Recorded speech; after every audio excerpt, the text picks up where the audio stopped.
Assalamualaikum warahmatullahi wabarakatuh. Izin memperkenalkan diri, saya Kezia Tabita William dengan NPM 23110310042.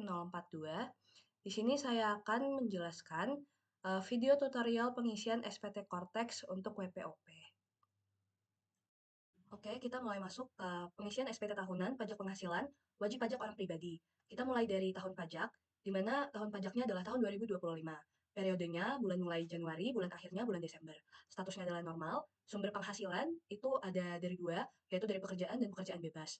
Nah, ini bisa kita lihat dari kasus yang saya buat, di mana Jono Anderson adalah seorang pegawai tetap di PT Cahaya Abadi dan seorang notaris. Maka dari itu, sumber penghasilan Jono berasal dari pekerjaan dan pekerjaan bebas.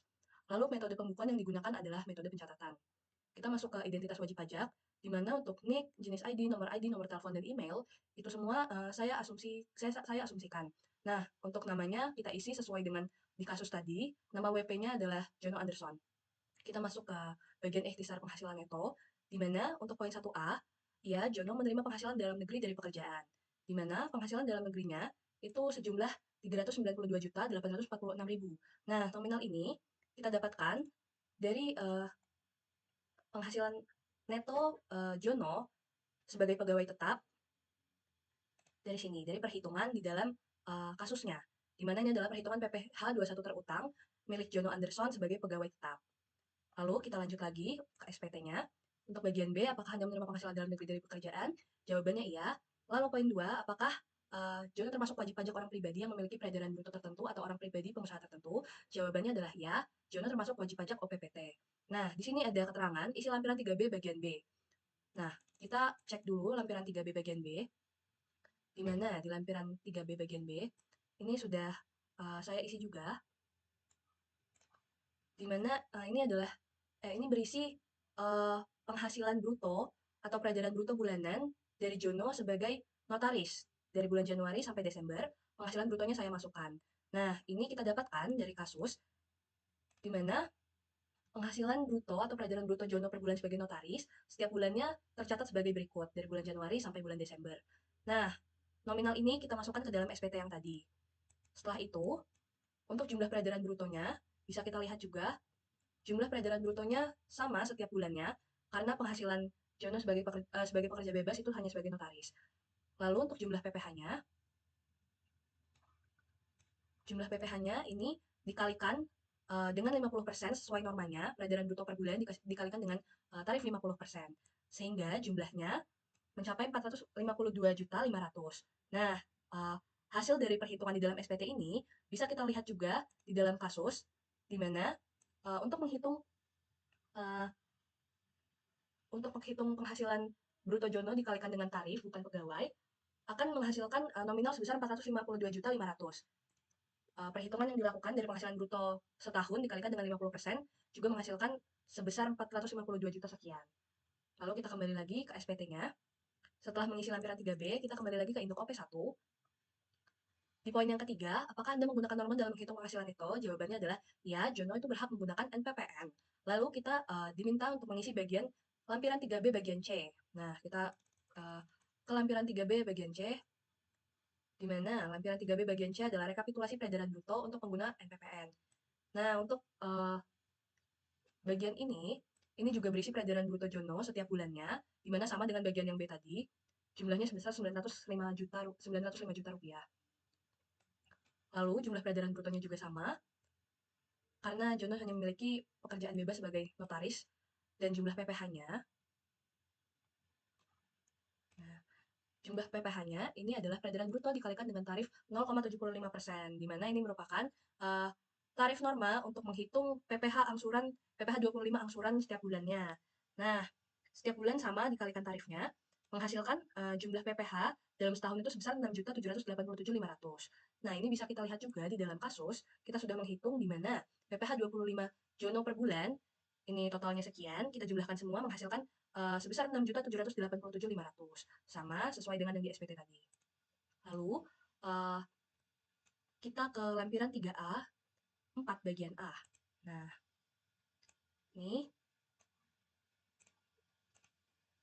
ini adalah penghasilan neto dalam negeri dari usaha atau pekerjaan bebas berdasarkan pencatatan. Nah, karena Jono memiliki pekerjaan bebas maka yang kita masukkan adalah data dari pekerjaan bebas Jono, yaitu di mana nama TKU-nya kantor notaris Jono itu juga saya asumsikan, jenis usaha atau pekerjaan bebasnya adalah notaris, peredaran brutonya sebesar 905 juta, ini kita dapatkan dari kasus yang tadi, di mana peredaran brutonya ini, penghasilan atau peredaran bruto per bulan kita jumlahkan semua menghasilkan 905 juta. Lalu normanya 50% dan penghasilan netonya sebesar 452.500. Ini juga kita dapatkan dari kasus yang tadi, di mana kita kalikan 50% menghasilkan 452 juta sekian. Nah, kita kembali ke SPT sehingga jumlah peredaran brutonya sama dan jumlah penghasilan netonya juga sama. Nah, kita kembali lagi ke induk OP1, di mana kita masuk ke pertanyaan 4. Ini untuk WPOP menyelenggarakan pembukaan, karena Jono menyelenggarakan catatan, jadi kita tidak mengisi. Lalu, penghasilan neto dari usaha dan atau pekerjaan bebas sebesar 452.500. Ini penghasilan neto Jono sebagai notaris, sedangkan yang tadi di atas itu penghasilan neto sebagai pegawai tetap. Sehingga kita sudah memiliki dua sumber penghasilan neto. Nah, kita ke poin yang C, Jono tidak menerima penghasilan dari luar negeri, lalu Jono juga tidak menerima penghasilan tidak termasuk objek pajak, dan kita masuk ke penghitungan PPh terutang, di mana penghasilan neto setahun Jono itu kita jumlahkan dari penghasilan neto Jono sebagai pegawai tetap dan penghasilan neto Jono sebagai notaris. Dari kedua nominal ini ya, yang ini sama yang ini. Sehingga menghasilkan Rp845.346.000. Nah, lalu apakah terdapat pengurangan penghasilan neto seperti kompensasi kerugian atau zakat sumbangan keagamaan yang bersifat wajib yang dibayar selain telah diperhitungkan dalam formulir BPA 1 atau BPA 2? Ini tidak ada. Jono memiliki PTKP, tapi itu langsung dikurangkan pada saat Jono menghitung PPh terutang sebagai pegawai tetap. Karena memang zakat tersebut langsung dikurangkan oleh uh, kantor Jono sesuai dengan kasusnya, di mana Jono membayar zakat kepada Basnas melalui PT Cahaya Abadi sebesar 5 juta selama tahun 2025. Jadi itu tidak termasuk ke dalam pengurang PPh terutang karena dia sudah mengurangi dalam formulir BPA di atas. Lalu kita masuk ke poin 4, penghasilan itu setelah pengurang penghasilan itu, karena pengurangnya tidak ada, jadi nominalnya tetap. Lalu penghasilan tidak kena pajak, penghasilan tidak kena pajak Jono atau PTKP-nya adalah K3. Nah, ini kita bisa lihat. Yang pertama kita bisa lihat dari status Jono. Jono itu memiliki istri, 2 orang anak, dan tinggal bersama ibu kandungnya. Nah, sehingga statusnya kawin dan memiliki 3 tanggungan, berupa 2 anak dan 1 ibu kandung. Nah, PTKP-nya sebesar 72 juta.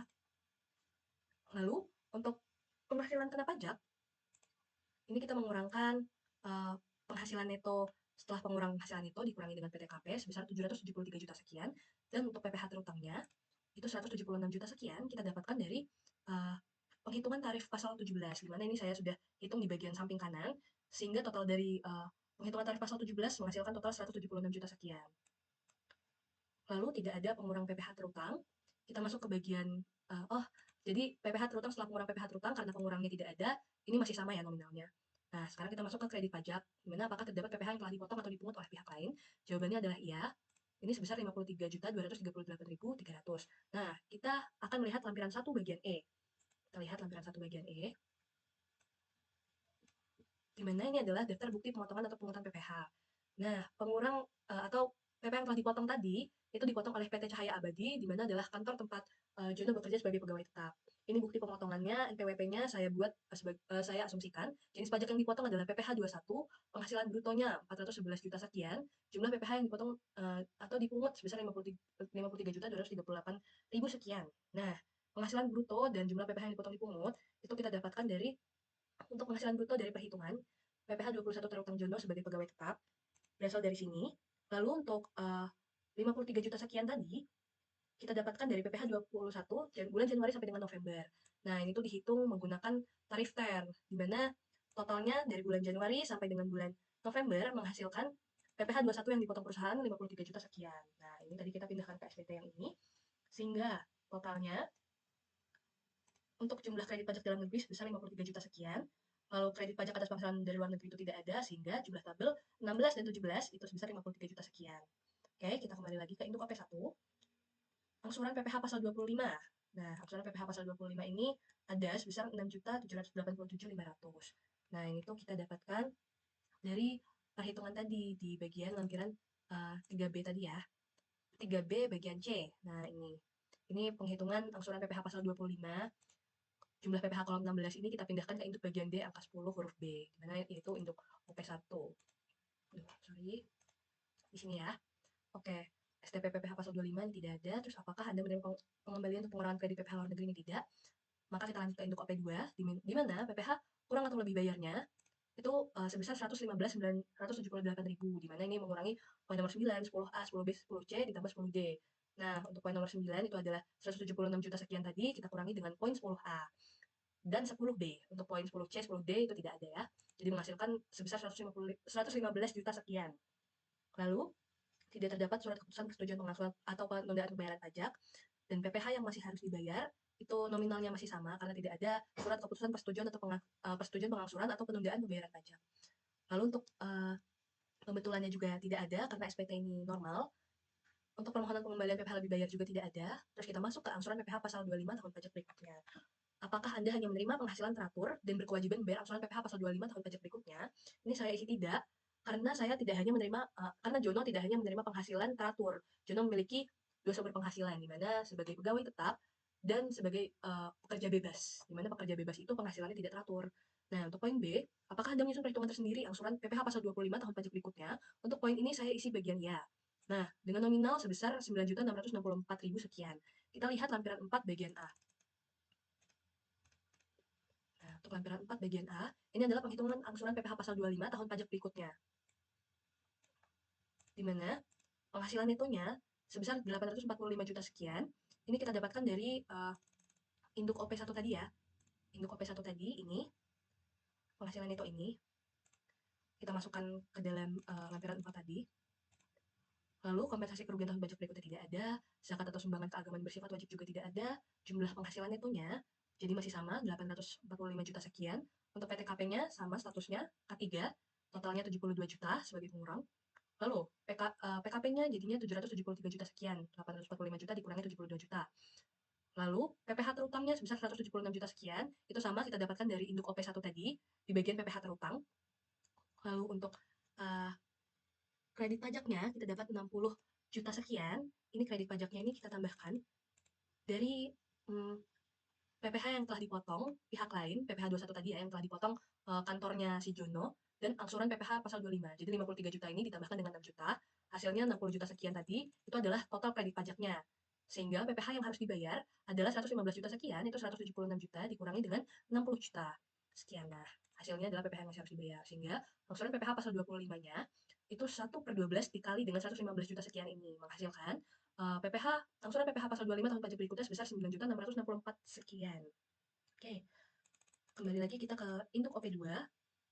Apakah Anda membayar angsuran PPh pasal 25 OPPT tahun pajak berikutnya? Ini saya memilih tidak, karena saya masih belum mengetahui untuk tahun pajak berikutnya, peredaran bruto Jono sebagai notaris itu berapa, karena memang dia bukan penghasilan yang teratur. Lalu untuk kita masuk lagi ke pernyataan transaksi lainnya. Poin ke-14, harta pada akhir tahun pajak. Apakah ini kita memiliki harta ya pada akhir tahun pajak sebesar 1 miliar sekian, itu kita bisa lihat lampiran 1 bagian A. Nah, ini lampiran 1 bagian A, di mana kita punya kita punya harta di kas dan setara kas. Ini adalah giro atas nama Jono Anderson. Nomor akunnya saya asumsikan, nama bank institusinya BCCA, lokasi harta juga saya asumsikan, tahun perolehan 2025, saldonya 300 juta.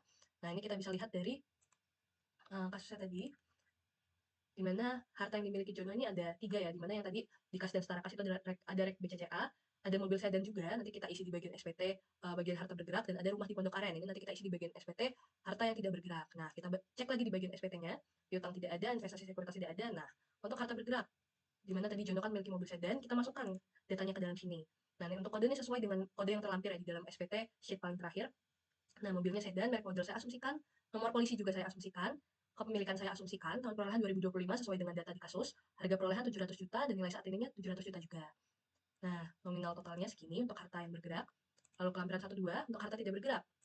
Harta tidak bergerak ini kita isi dengan rumah Jono tadi di Pondok Aren, di mana deskripsinya adalah tanah dan atau bangunan untuk tempat tinggal, lokasi harta yang di Pondok Aren, ukuran properti, sumber kepemilikan, nomor sertifikat ini saya asumsikan. Tahun perolehannya 2025, harga perolehan dan nilai saat ini sama 950 juta sesuai dengan data dalam kasus ya. Totalnya juga sama 950 juta. Oke. Untuk harta lainnya tidak ada, sehingga ikhtisar hartanya, jumlah harta pada akhir tahun pajak itu sebesar 1.950 juta sekian. Nah, 1.950 juta ini kita jumlahkan dari ketiga harta Jono tadi ya, totalnya segini. Nah, kita kembali lagi ke induk OP2. Apakah Anda memiliki utang pada akhir tahun pajak? Ini jawabannya iya, di mana utangnya sebesar 550 juta. Nah, kita lihat lampiran 1 bagian B. Kita ke lampiran 1 bagian B. utang pada akhir tahun pajak. Nah, ini kita cek aja. Ini ada utang kartu kredit. Untuk krediturnya saya asumsikan, negara kreditur saya asumsikan juga, di mana tahun pinjamannya 2025 semua ya. Saldonya untuk yang utang kartu kredit di BCCA 250 juta, utang kartu kredit di BNNI 300 juta. Nah, ini didapatkan dari kasus juga, di mana Jono tuh memiliki utang kartu kredit dua-duanya di BCCA dan BNNI. Nah, data ini kita masukkan ke dalam SPT tadi, di bagian lampiran 1 bagian B. Oke, totalnya adalah 550 juta. Kita kembali ke induk OP2, di mana apakah Anda menerima penghasilan yang dikenakan pajak penghasilan bersifat final? Jawabannya adalah iya, sebesar 290 juta. Kita ke lampiran 2 bagian A. Nah, lampiran 2 bagian A, ini kita isi jenis penghasilan Jono yang dikenakan penghasilan bersifat final, di mana ada dua, yaitu sewa tanah dan atau bangunan, DPP-nya 240 juta, PPh terutangnya 24 juta, dan hadiah atau undian. DPP-nya 50 juta, PPh terutangnya 12 juta 500. Nah, ini kita dapatkan dari kasusnya juga, di mana rincian penghasilan lain Jono tahun 2025 ada penghasilan sewa tanah 20 juta per bulan dan penghasilan dari menerima hadiah undian sebesar 50 juta. Nah, ini kita hitung ya, untuk penghasilan sewa tanah 20 juta per bulan, untuk Januari sampai Desember itu totalnya 240 juta, inilah yang menjadi DPP. Tarifnya sesuai dengan tarif PPh final pasal 4 ayat 2 itu sebesar 10% atas sewa tanah. Jadi DPP dikalikan tarif, PPh finalnya 24 juta. Nah, sesuai dengan data tadi ya di dalam SPT. Lalu untuk yang hadiah undian kita hitung juga, karena hadiah undian sebesar 50 juta, dikenakan tarif PPh final pasal 4 ayat 2 sebesar 25%. Jadi 50 juta ini sebagai DPP dikalikan tarif, hasilnya 12 juta 500. Nah, ini kita masukkan juga ke dalam SPT. Sehingga totalnya adalah 290 juta untuk DPP-nya dan PPh terutangnya 36 juta 500. Nah, kita kembali lagi ke induk OP2. Apakah Anda menerima penghasilan yang tidak termasuk objek pajak? Tidak. Apakah Anda melaporkan biaya penyusutan? Itu tidak. Di entertainment tidak. Dividen juga tidak. Kemudian PPh final itu juga tidak ada. Oke. Untuk lampiran tambahan juga tidak, pernyataan kita isi juga ya. Ini juga semuanya adalah asumsi ya, dan PWP dan yang lainnya. Nah, kita cek lagi apakah ada yang terlewat. Nah, ini untuk daftar anggota keluarga yang menjadi tanggungan tadi ya. Ini sesuai dengan data di dalam SPT, di dalam kasus, di mana nih, ini ya. Sesuai data ini, kita masukkan ke dalam SPT. Ini untuk istri Jono, kedua anak Jono, dan ibu Jono. Inilah yang menghasilkan PTKP Jono sebesar K3. Oke, untuk lampiran 2 sudah. P3A yang tidak diisi, tidak diisi juga. Nah, ini juga sudah. Lampiran 3B tadi untuk melengkapi, ini kita masukkan daftar tempat kegiatan usaha atau TKU-nya si Jono Anderson ya. Ini semua adalah asumsi saya juga. Untuk ID TKU, nama TKU, alamat, kelurahan, desa, kecamatan, kota, kabupaten, dan provinsi ini asumsi. Oke. Untuk lampiran 3C ini tidak ada, 3D tidak ada, lampiran 4 sudah, lampiran 5 juga sudah. Oke. Sekian penjelasan untuk pengisian SPT WPOP Cortex. Untuk kesalahannya saya mohon maaf, untuk kekurangan saya mohon maaf. Saya ucapkan terima kasih. Wassalamualaikum warahmatullahi wabarakatuh.